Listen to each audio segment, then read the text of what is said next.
Hello everyone, I'm delighted to be your moderator for today's webinar organized by Funds for NGOs.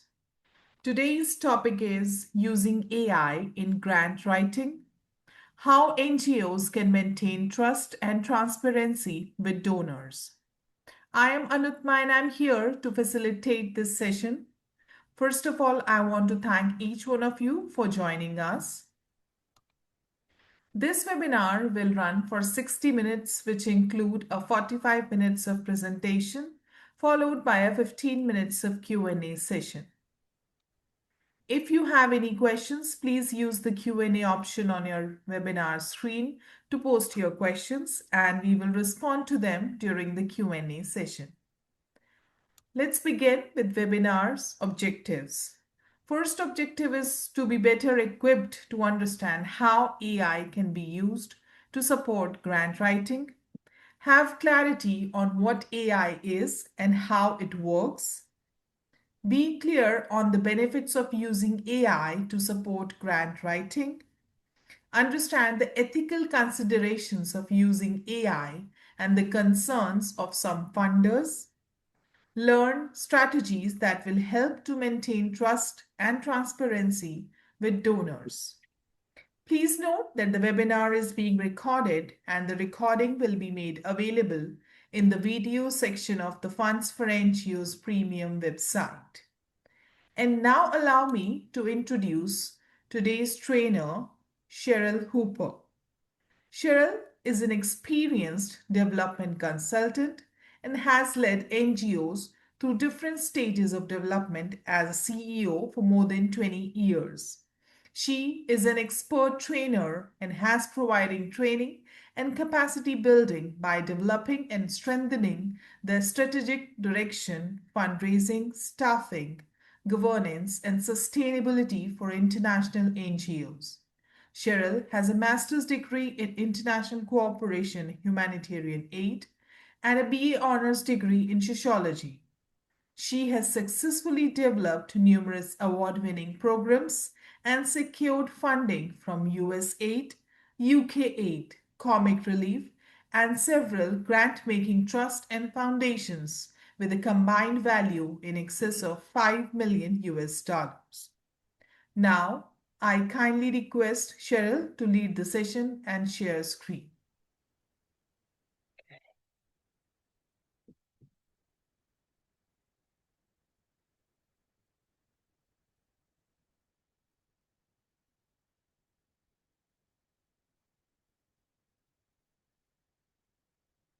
Hello everyone, and a very warm welcome. Thank you so much for joining me today.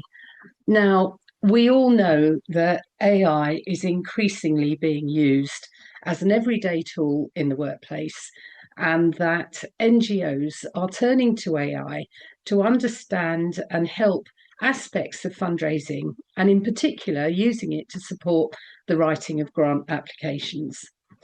And it would be foolish to ignore using AI these days, but we need to understand how best to use it when writing a grant application and how to use it appropriately so that we're able to reassure grant makers that what we say in a grant application is authentic and genuine, and that the promises that are made can be met. And that your NGO has the capability of delivering what it says in a grant application that you submit. So maintaining trust and transparency with donors is an essential element that must be considered if you're using AI to help you with a grant application. So today, I want to help you better understand how AI can be used to support grant writing, what AI is and how it works, and we'll look at the benefits of using it and what it can be used for to support grant writing. I'll help you understand the ethical considerations you need to be aware of. And I will then focus on some of the concerns that funders have about the use of AI. And then I'll try and give you some strategies to enable you to maintain trust and transparency with donors, so that you should be able to legitimately use AI to support grant writing and fundraising as a tool, and to help it, to use it to enhance your work and build capacity, and not replace the human skill or empathy required.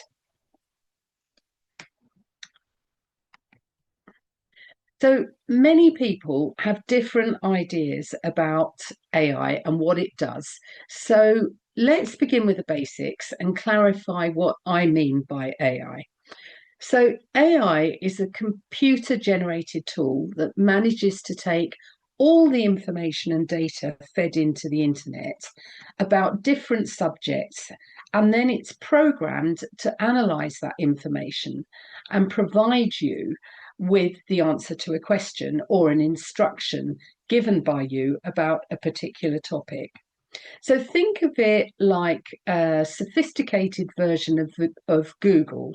So whilst we all revert to Google to get information about different subjects, and Google responds by listing all the information for you through a variety of links, which you then need to follow up.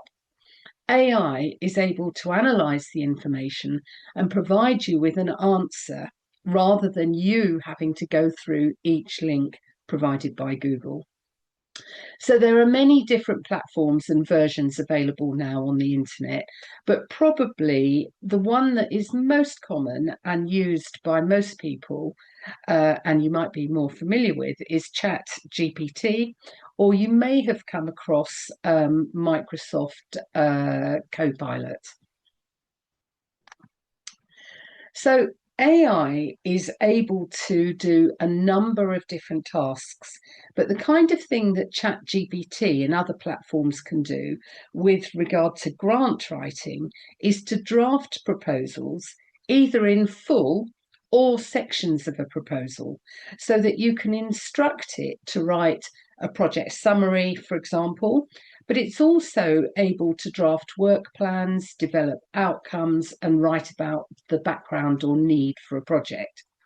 So it's able to take a project proposal or report and edit it for grammar, make sure that there is no repetition, and it can simplify complex information, which is something that many funders want, so that a grant application isn't full of jargon.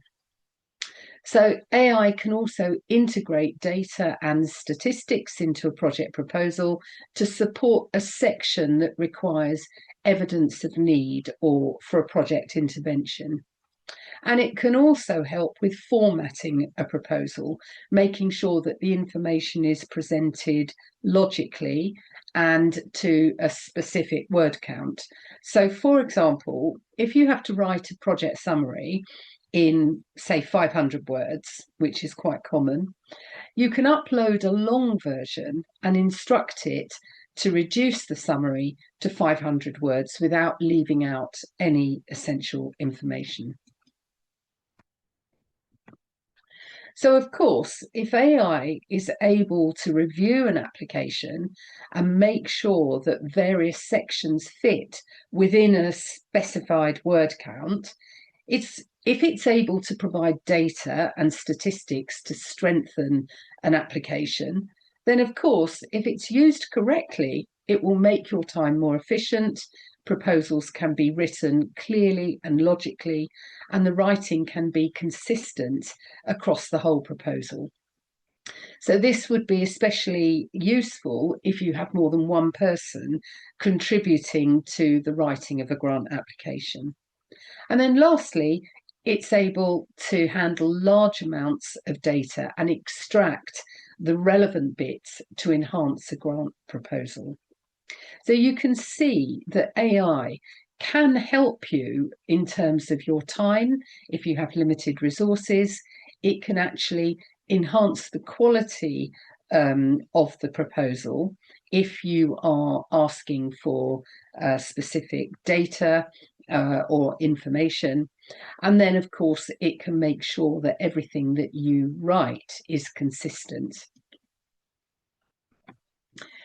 So AI platforms like ChatGPT work by gathering information and assimilating that information and data across the internet, and then it reissues it into the answer for a question or a prompt that you have put forward. So therefore, it's possible that some answers may draw upon content and text from another source. And so this is why it's necessary to always add your own view and experience, and to answer any question that is given and check for plagiarism wherever possible. And of course, there is a possibility that there could be an AI bias when expecting it to write a grant proposal, because it could focus on one particular aspect of a project need, for example, because it's well documented on the internet, and so it's drawing more on that information, so that more marginalized and less publicized issues are not given equal weighting.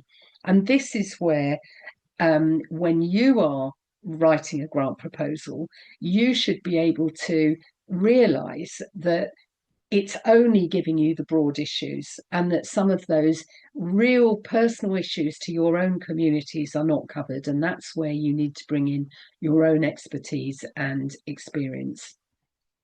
And because AI is in the public domain, it's important to not put sensitive information into AI platforms like ChatGPT.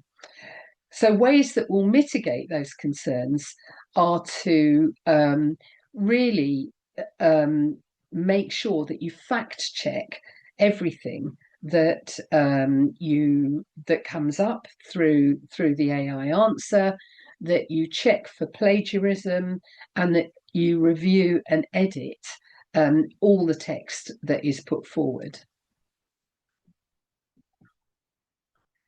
So AI shouldn't be seen as a replacement for a human. So if you think of using AI to write endless grant applications without any input from someone, it's likely that assessors will recognise that the proposal has been written using AI and it lacks authenticity. So to really increase your chances of success in grant writing using AI, make sure that it's used to enhance your grant proposals and not be a substitute for a person. So by adding the human element to an AI generated grant application, you can make sure that the tone and the message is appropriate. You can adjust the outcomes and objectives for a better fit with your project if needed, and you can check that it has interpreted your instructions correctly. So think of it as a sophisticated first draft, if you like, of a grant proposal that you would then review and edit to really maximise your chances of success. So think of AI as a tool that will help build your capacity and save time. The first rule of thumb is to maintain transparency with a grant-making organisation, and to treat the use of AI as a support tool and not as the author of a grant application. So the kind of things that you would use it for would be, as I said, to brainstorm ideas. It may be to even come up with the title of a project, to summarise background documents, to help you structure a proposal, and to generate the first draft of a proposal. So let's look more closely at some practical examples of what AI can do and how it can help with grant applications. So what I've done here is I have provided a simple instruction where I have identified a funder whose priorities match a project. So this is the instruction that I put into ChatGPT. So you can see here that I've written this instruction about writing a grant proposal requesting support for $20,000, and you will see that I've given it some really clear instructions. So if you break that paragraph down, what I've actually asked is for what the funds will be used for. I've said what the money will be used for. I've explained the beneficiary group, the area where the project takes place, and I've asked for an explanation on the impact and the outcomes. Now, the way to look at this is to use AI to help you structure a proposal for a grant, which you can then amend, correct, and adapt according to your NGO's own tone of voice and specific projects. So this is another example here. And this is an example of how AI can help with the formatting of a grant proposal and reduce a section to a specific word count. Now, I don't have the time today to go through the real nitty-gritty detail of this, and so I'm not going to read out this paragraph, but this is a paragraph that I put into AI, and the instruction I gave is I've asked to reduce this long paragraph to 100 words.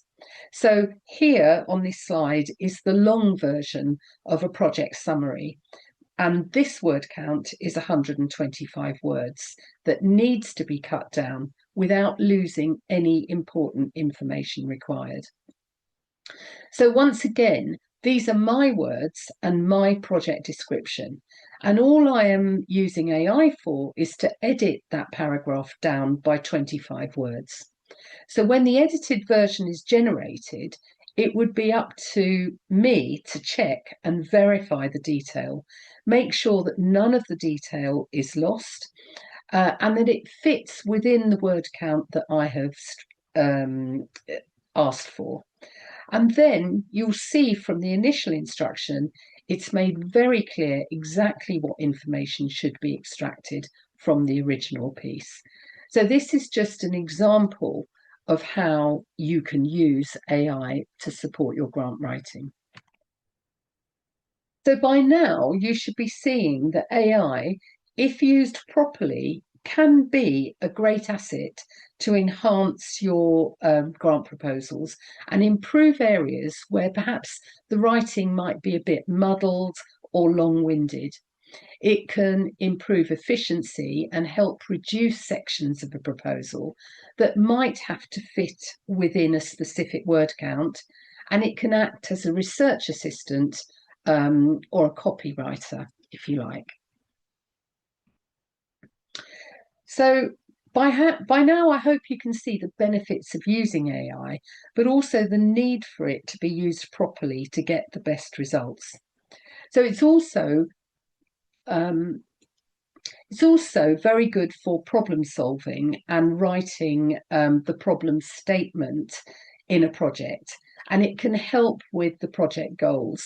So smart objectives, methods, outcomes. And of course, the more you practice and use it, the better and more proficient you will become. So grant-making organisations are, of course, beginning to receive AI generated content in proposals. And many have been articulating their concerns.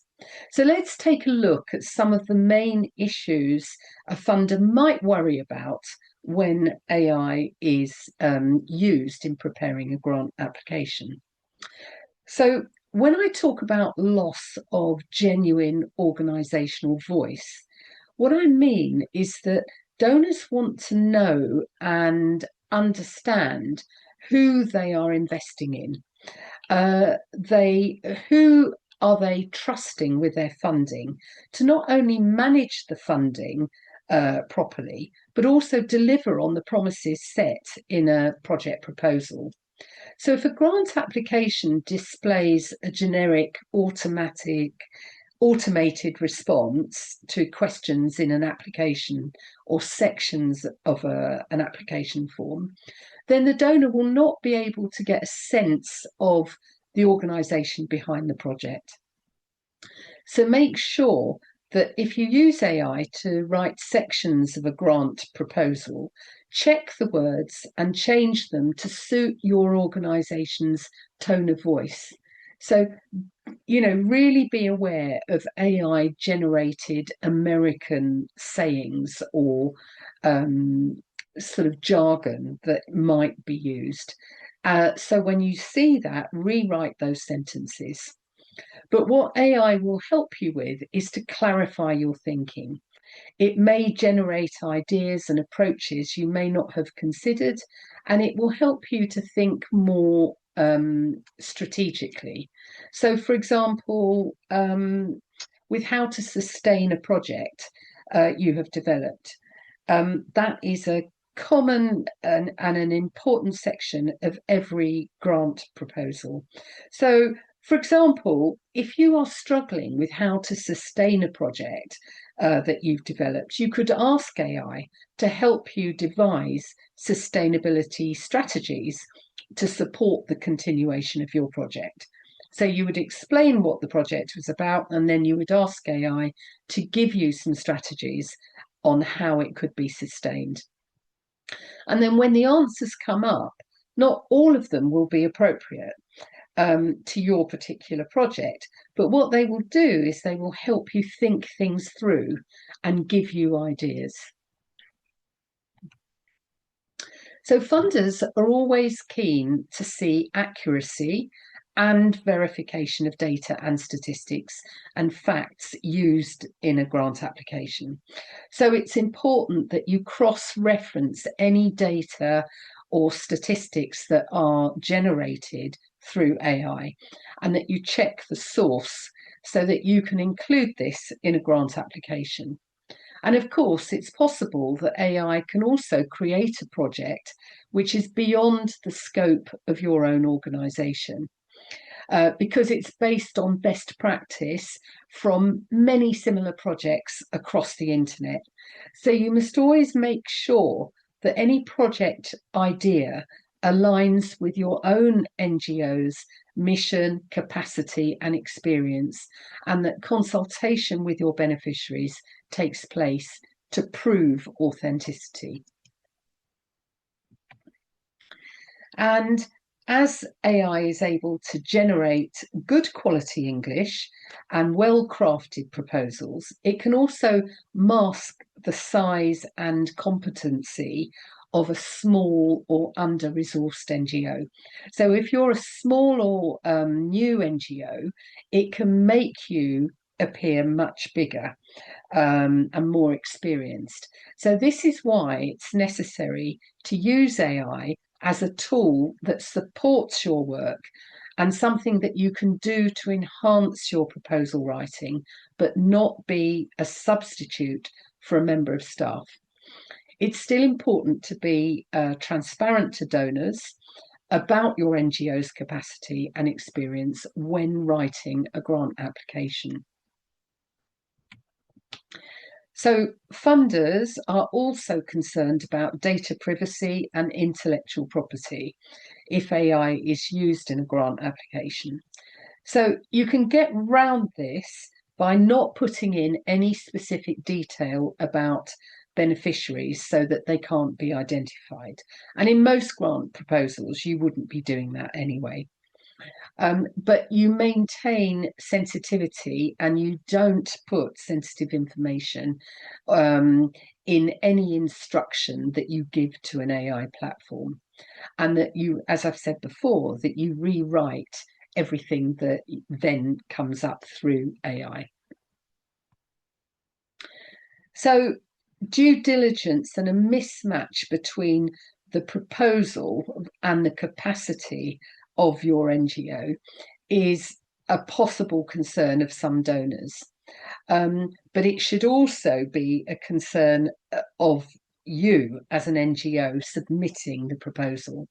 So make sure that whatever you submit to a donor is something that you believe is within the capacity and capability and experience of your NGO, and that all information in an application is verified and that it's been checked.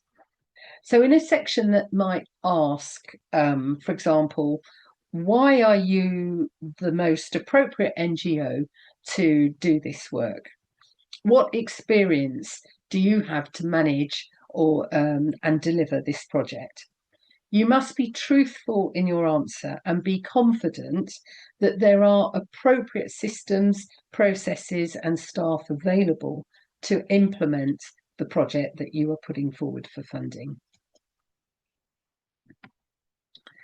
And reputational risk of the funder itself is also a concern for grant-making organisations and institutions. So they will be concerned that they are investing large sums of money into projects where an application may have been generated by AI only. So if the implementation and grant management systems don't match the application submitted and they fall short, there's a very real risk of a donor's reputation being badly affected. So the more you can do to demonstrate to a donor that you have appropriate policies and systems in place, the more reassurance you will give.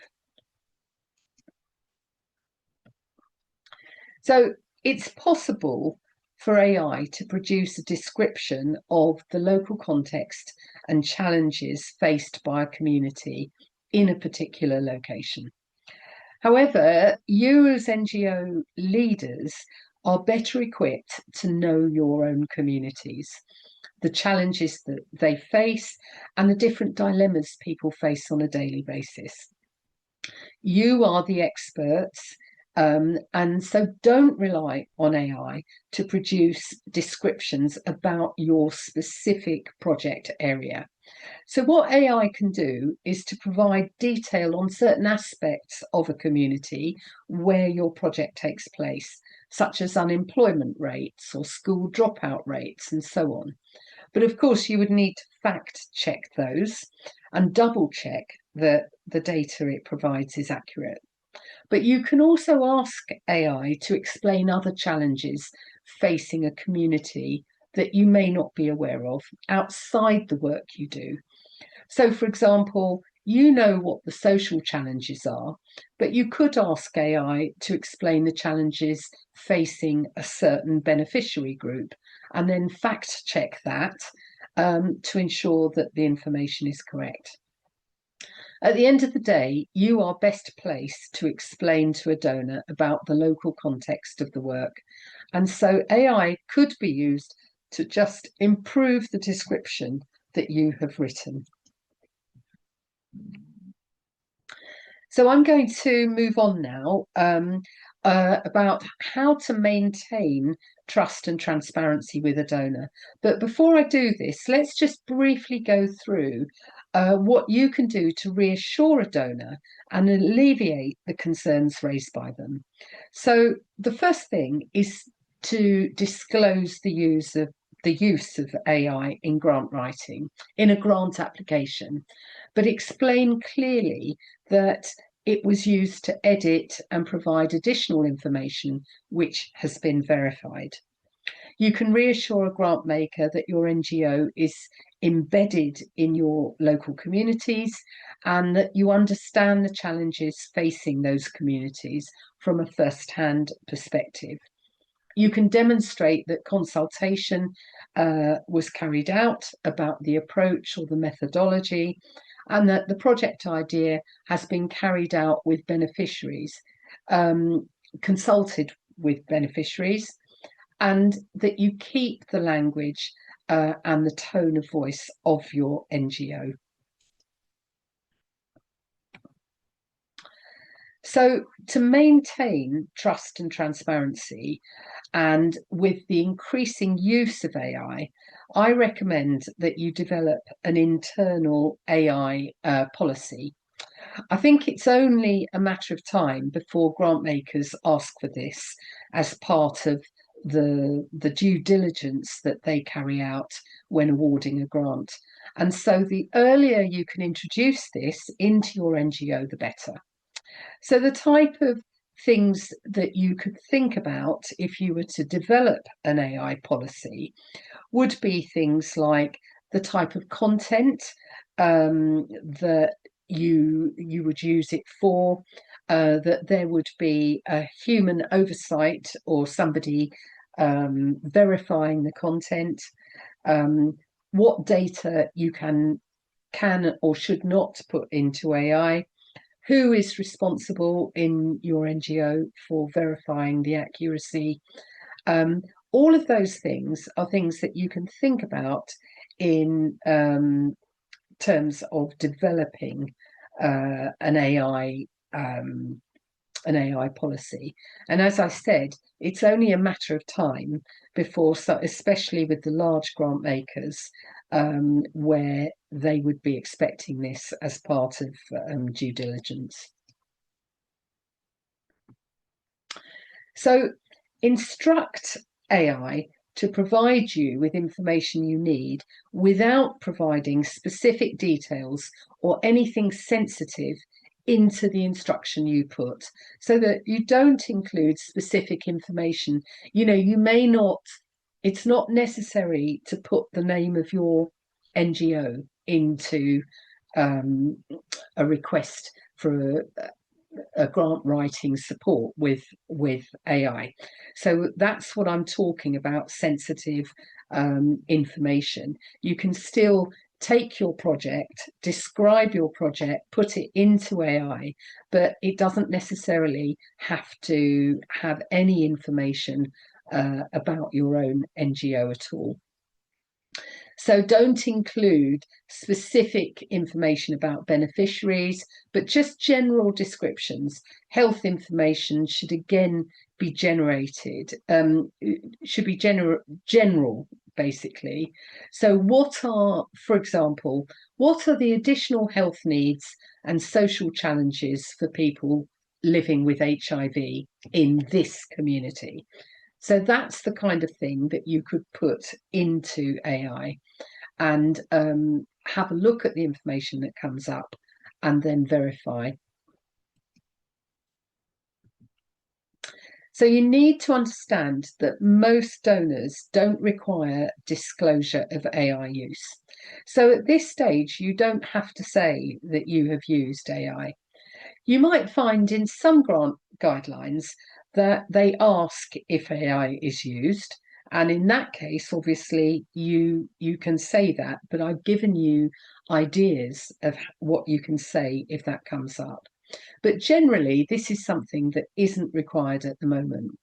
But if you come across a donor that does ask if AI has been used, then you can get round this by putting in a statement into your at the end of your grant application that explains the way you've done it. So we use AI tools to support the early drafting and editing of grant applications, and then you can say that everything has been fact-checked and approved by your programs team, and that's how you would get round that if you were asked.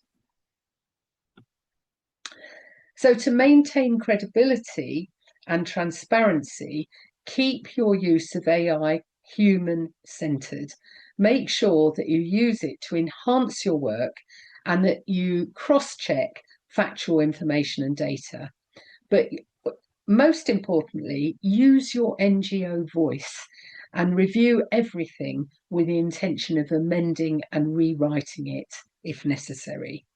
So, sometimes AI applications can come across as being very, very professional and slick, which is a good thing, but it may take away the personal voice of your NGO. And that's where you need to maybe look at it and change certain words or certain descriptions. So it's very unlikely that you would be expected to verify things created by AI. But as it becomes more used and people are using it frequently, and it will become eventually part of everybody's work, it's probably good practice to begin to keep notes on what AI has produced and to track where changes have been made by staff. And then, of course, just keep this in a folder to refer to if necessary in the future. So all these things are strategies to build trust and transparency that will help with your own confidence and integrity about using AI. So one of the things NGOs can struggle with is to produce a logical flow and format for a grant application. So sometimes things can get muddled, and the detail of a project and what you want to do isn't always clear until after a few pages. So AI can help with this and provide a clear format for a grant proposal, which you can then follow and enhance by adding your own real stories or case studies and field-based insights and data to explain the problem that the project is tackling and how your project will make a difference. Also, if the application is to an independent trust or foundation with no application form, then in some cases you might even want to add photos that will make your proposal more authentic and genuine. So think about the ethics of submitting a proposal that you haven't written and how you can avoid this and be legitimate. So the things to avoid are plagiarism and where you copy something word for word without any input or changes. So avoid data and information that you haven't verified and checked for authenticity, and avoid saying things in a proposal that you can't deliver, whether that is within the scope of work that you're talking about, the number of beneficiaries you intend to reach, the methodology, or anything else that doesn't ring true to your own NGO. And of course, that will help you maintain integrity at all times. So as you begin to use AI in your work, it's good practice to have training in the use of AI for staff and volunteers, to understand that they know the AI policy in your NGO about what is and what isn't acceptable and how to use data securely. So all of these things are putting in the foundations for helping you to be transparent with donors and to feel confident that when you use AI, you are actually using it legitimately. So, so just a simple formula to ensure transparency, if you think about it in your NGO, is AI is for efficiency and human expertise and ethical safeguards, but it also requires clear communication. So if you use AI in that way, you will be using AI responsibly, and you can legitimately use it for helping with grant writing. So here are some basic headings that I've put together for you as a kind of a starter template, if you like, if you wanted to introduce an internal AI policy into your NGO. So, you know, some basic headings just in terms of AI is to be used as a support tool, not a decision maker. That when you use it, you are protecting sensitive and personal data. That facts will be checked for accuracy and authenticity.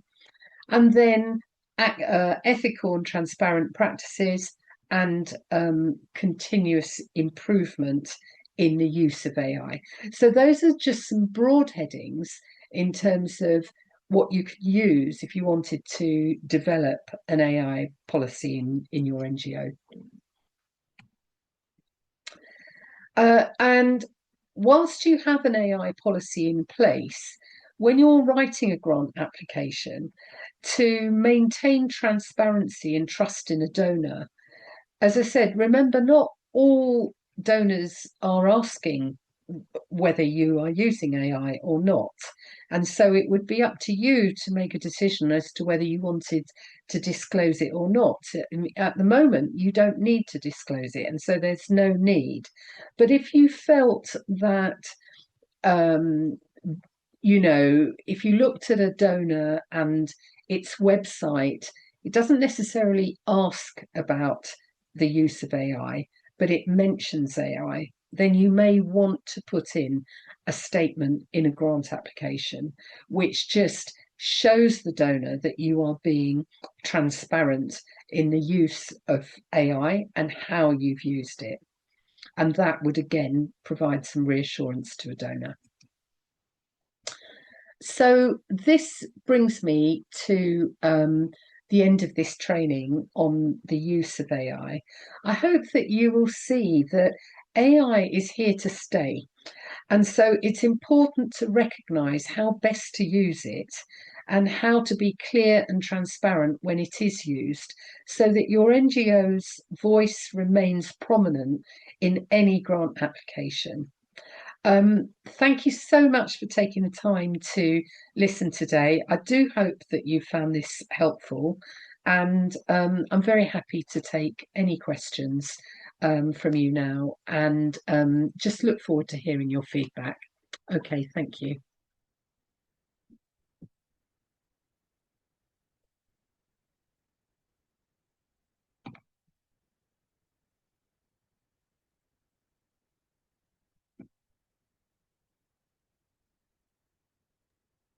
Thank you, Cheryl, for your insightful presentation. Participants, now we are starting Q&A session, so you can send in your questions. The first question is, how can NGOs use AI in grant writing while still ensuring authenticity and honesty in proposals? Yeah, okay. So, I mean, a lot of what I've said this morning is covering that subject, but basically, the first thing is, as I said, always think the simple way of thinking about using ChatGPT, for example, or Microsoft Copilot, if that's what you want to use. Think of it as having an assistant. Okay, so if you had an assistant to help you write a grant proposal, you as the grant writer are very unlikely to ask an assistant to write something for a grant and then you would just submit it to the donor.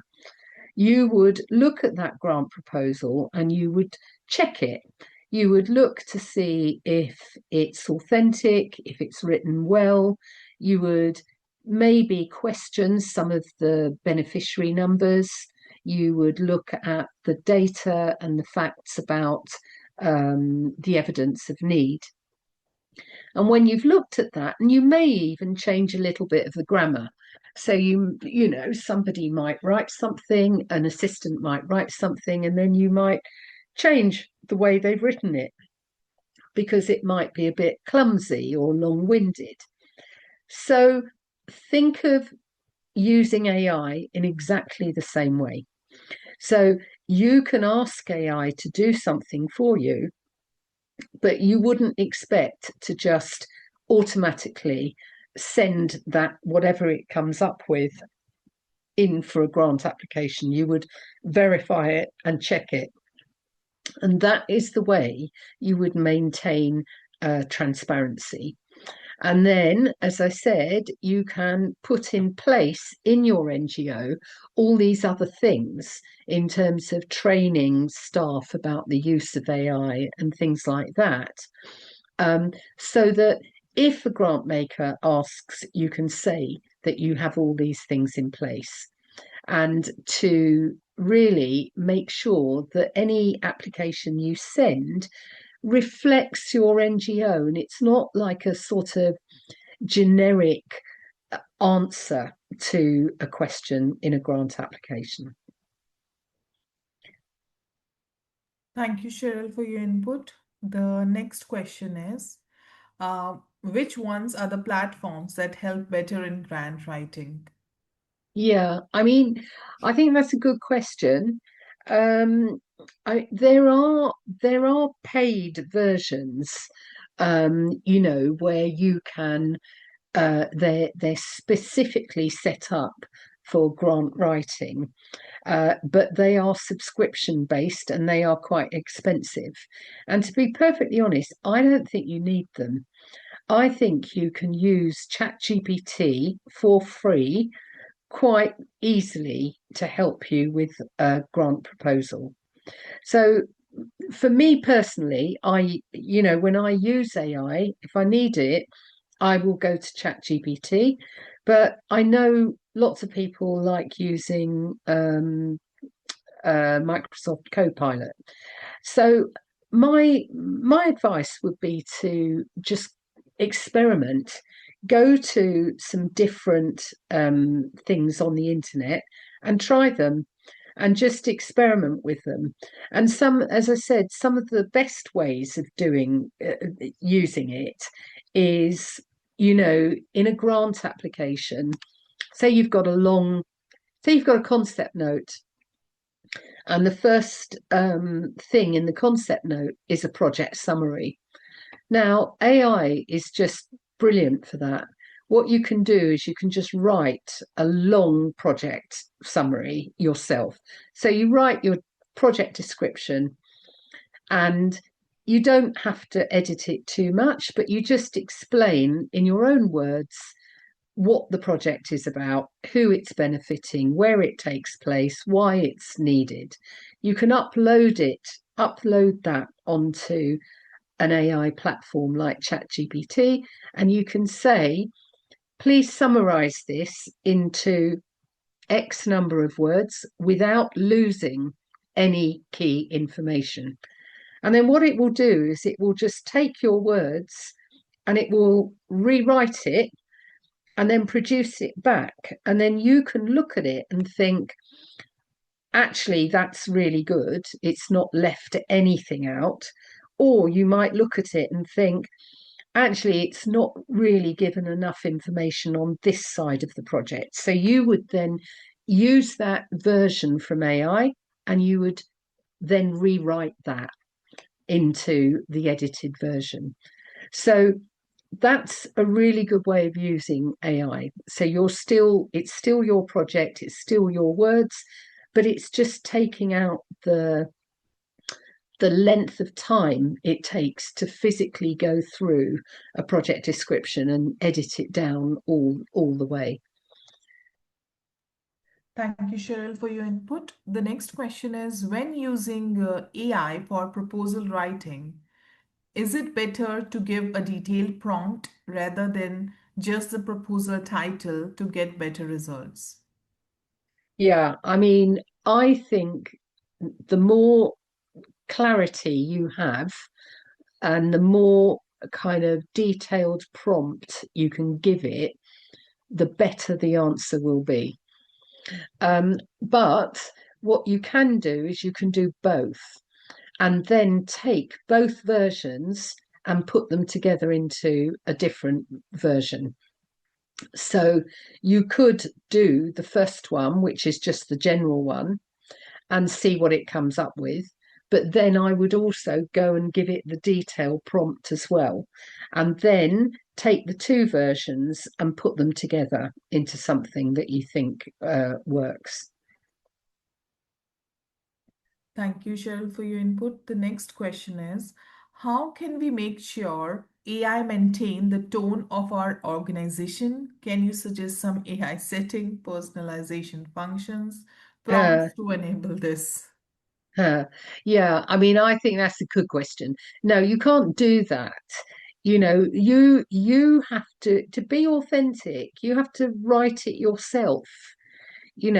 So sometimes what happens is AI might come up with a word or a phrase which is something you would never use. You would never use it in your language. And so you would rewrite it, or it might use something that is very much like an Americanism, or it might use a phrase that is not the sort of thing that you would describe. So if you were describing a particular beneficiary group or a place or something, it comes up with something, and you can tell that it's just taken information from the internet, and it just comes across as being a bit false.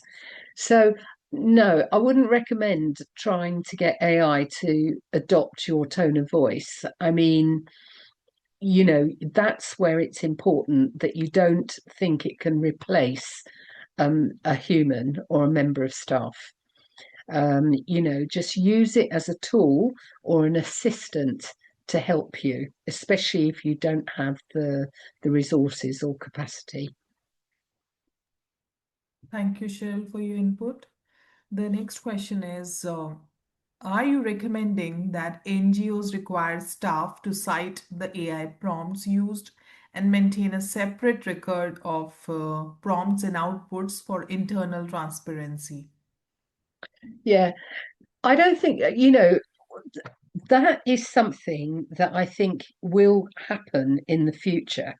We've got to accept that AI is here to stay, and more people are using AI. And grant making organizations are now well aware and accept the fact that AI is being used. But obviously, they've got some concerns because they want to make sure that everything that comes up is authentic and genuine. What you say in a grant proposal, you will be able to deliver.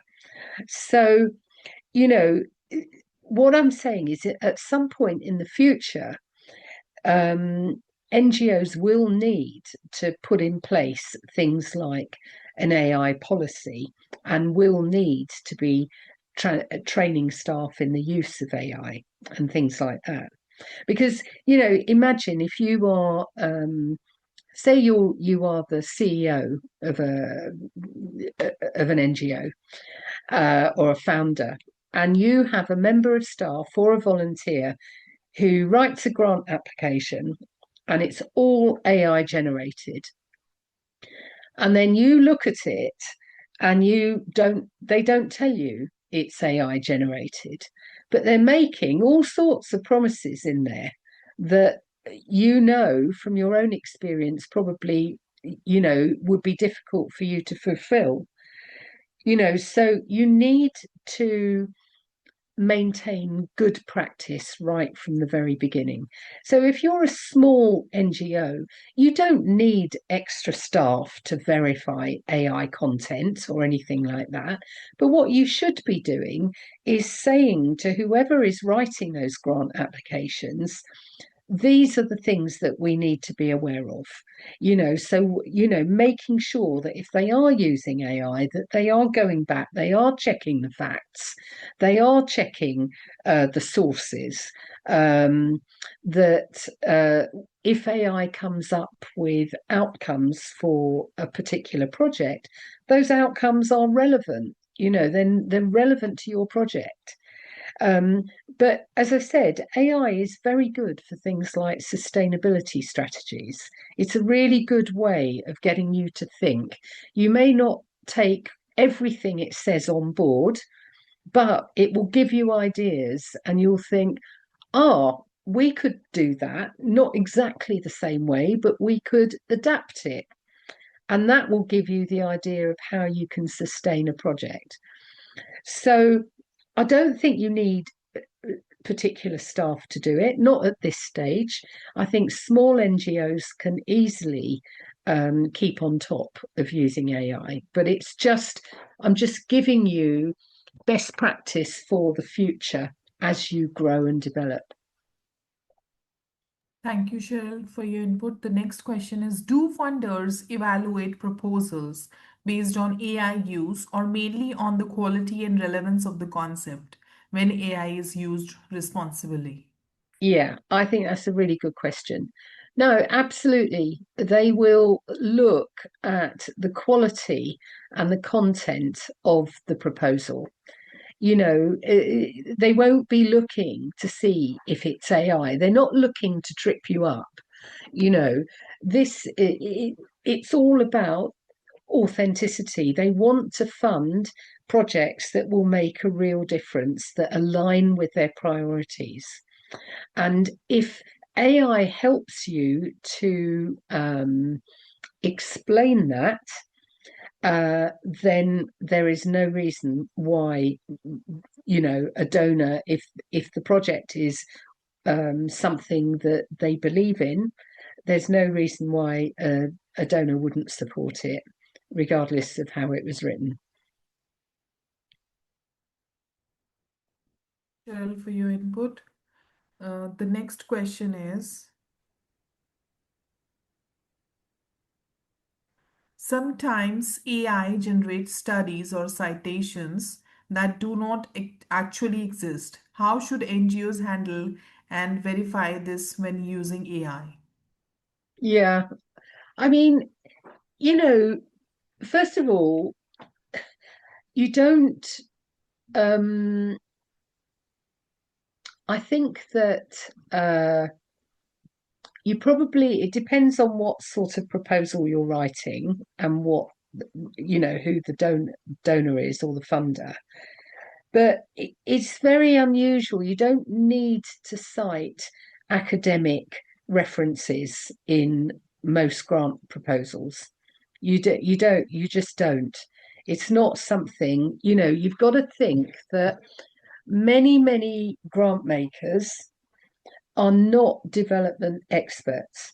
Okay, so obviously in the big institutional donors, in the days of USAID, but also, with the EU now, you will have qualified assessors who have development backgrounds, but a lot of private grant making trusts and foundations are made up of trustees who don't have a development background, and they don't want long technical proposals. That's not what they just want to understand what is the problem that exists, and what is your project doing to alleviate that problem, and how can you prove that project will reduce that problem. So, and in a more technical application for the EU, for example, it's the same. It's the same. They will be wanting the same thing. So it's very rare to have to cite academic research. Okay, it's very rare to do that. Um, but if something comes up in AI and it refers to something, you need to then, take, if it cites something from certain university about a certain subject, then you need to go into Google and find out and research it and see what it says. And that way you would verify it. And if it doesn't exist, which would be unusual, because obviously AI draws upon information that's already there in the internet. But if for some reason it doesn't exist, then you don't use it. It's as simple as that. But I would avoid unless it's an academic proposal, I would avoid using academic kind of citations and references and things like that, because when you talk about the project need and the project, what donors say over and over and over again is that successful grant applications focus on the locality of where the project takes place. So you can quote wider statistics about a situation, nationally, but what you need to do is then drill right down to the project area, to where the project takes place. And quite often, academic research sort of covers broader aspects. So if you can't find it and to verify it, then don't use it. Thank you, Cheryl, for your input. Dear participants, due to time limitations, we cannot cover all the questions posted here. As now we have reached the end of the webinar, I want to thank each one of you for your active participation. And we would also like to thank you, Cheryl, on behalf of the entire team. Participants, please take a moment to fill out the feedback form for today's session. The feedback form will appear on your screen in a moment. Your input is crucial in helping us to improve. If you have any questions or suggestions, feel free to contact us at support@fundsforngos.org. Once again, thank you, Cheryl, and to all the participants, we look forward to seeing you in our next webinar. Thank you, everyone, and very happy Christmas to you all. Same to you. Goodbye.